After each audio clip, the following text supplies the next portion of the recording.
నారాయణ రెడ్డి గెలిచిండు, మాకు మంచిగా పెట్టిండు, 2 ఇసుకొని కొట్టుకోమన్నాడు. ఇప్పుడు జాబ్ చేయమని వాళ్ళమ్మకో జాబ్ బిడ్డకో జాబ్ చేయమని అన్ని పథకాలు ఇస్తుండే అన్ని ఇచ్చిండు. ఇగో ఈ 2 పుస్తకాడు ఆయనదే, గెలవంగానే నాకే పంపిండు. ఫస్ట్ 2 తులాలు ఇచ్చిండు, 4 తులాలు చేపించిండు. మొనగాడే ఆయన, ఏందనుకున్నావు? ఇవి తులం, ఇవి ఆయన నారాయణ రెడ్డి చేపించిండు. నాకు 4 తులాల పుస్తకాలు చేపించిండు. నారాయణ రెడ్డే ఉండాలి ఇప్పుడు. ఇది ఇంత ఖరాబ్ అయినా నారాయణ రెడ్డే ఉండాలి. కాంగ్రెస్ ఎమ్మెల్యే ఉన్నాడు మీకు, చక్కని కాంగ్రెస్ ఉన్నాక నారాయణ రెడ్డి సారే ఉండాలి మాకు. అంతే సార్. ఇది మిరసన ఎక్కువ తిరుతురు ఇప్పుడు. ఆయననేమో కాళ్ళు ఏళ్ళు మొక్కిండు, ఇవాళ వచ్చి తిరుతుండ్రు. ఇప్పుడు బస్సు ఫిరి అన్నాడు కదా సార్, మొగనికి ఇంటున్నామా మేము? ఎక్కడంటే అక్కడ పోతున్నాం, యాత్రలు తిరిగి వస్తున్నాం. మంచిగా పెట్టిండు ఆయన. మొగన్ మాట తింటలేము, ఆ మొగనికి ఏళ్ళు చేస్తలేము. ఆయనకు మాకు పెట్టింది మంచి బస్సులో ఫిరి పెట్టిండు.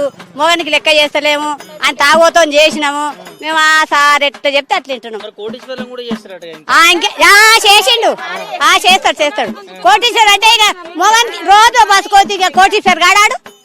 నేను ఆడదాన్ని రోజు బస్సు ఎత్తి, మరి ఇంటికాడ సంవత్సరం పెద్దగా. అందుకు బస్సులకు ఛార్జ్ లేనందుకు మంచిగా పెద్దగా అవుతున్నాం మేము.